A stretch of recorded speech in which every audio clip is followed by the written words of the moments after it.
La Folie de Grandeurs. Oups, pardon.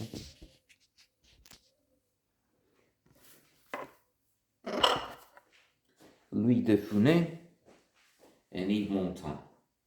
I was reading a chronicle on this motion picture comedy from decades ago. Let's see if we can find the year.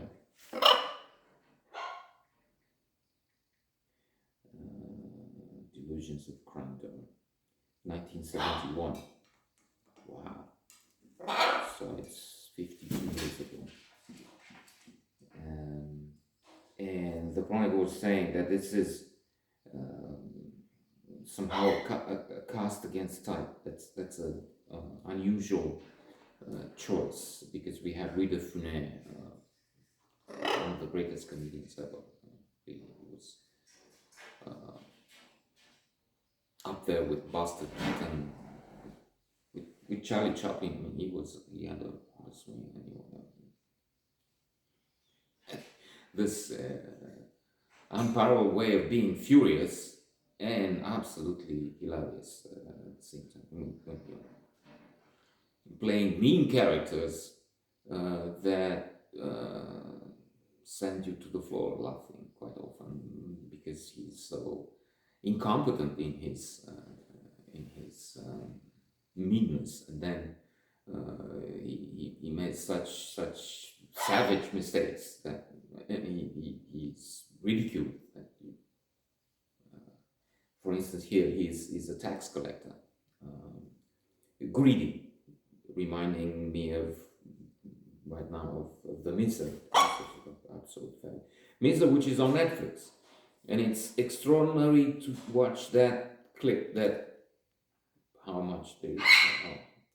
long do they keep this on when they show you what's all about? Something like a trailer, 1 minute less, and you have in the Miser Julie de Funès going to the church, showing devotion, showing restraint, but then he is the absolute cheap fellow, and he doesn't want to spend anything. He's famous for something which is interesting. I mean, I remember from Molière,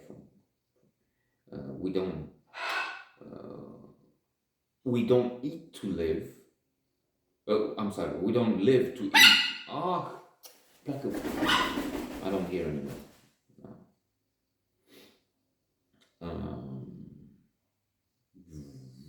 There's some tsunami waves in my head now from the screen.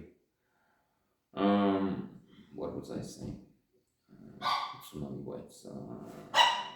So we don't live to eat, but we eat to live. In his emphasis, the emphasis for him was don't eat at all. Don't spend anything, because we don't eat.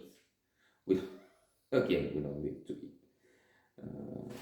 So never mind eating. Forget eating. But it's the message from there. But otherwise, of course, a good idea for those of us who tend to gain weight. Although, no worries made now. The Economist has on its cover the one right now on sale in our phones. Those who subscribe has on the cover the fact that there's a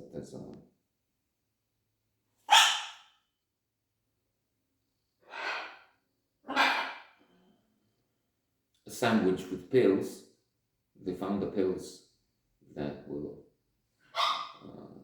solve the problem of eat, inject, repeat of obesity in the future. It's costly. It's $1,000 to $200 a month. The established, the confirmed medicine stuff.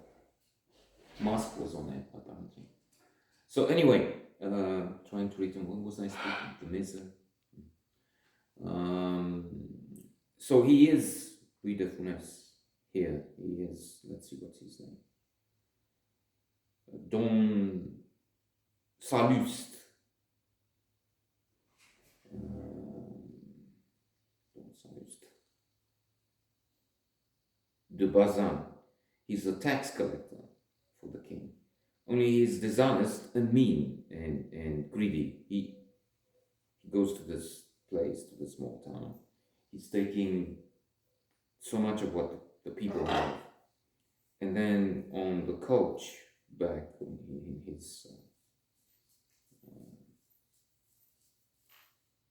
his coach, he is dividing. This is for the king, and then he takes much more for him. This for the king.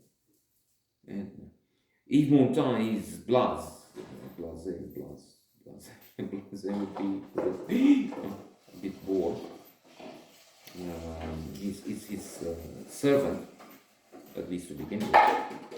And he's the good fellow, so he works on the couch, and then things his master has stolen, really, from the people, fall down on the road, and he makes sound, and they come from the beginning, and they take them. He falls in disgrace, Don Salus de Funès, and he's losing his job. But he's trying some machinations, and also trying to use his servant to organize a plot to have the queen, La Reine, disgraced, Karin Schubert in this one, so that he can gain his position of privilege once more. And in his mind, in his conspiracy theory, he could become the king himself, with the king dead, and then by the way, it's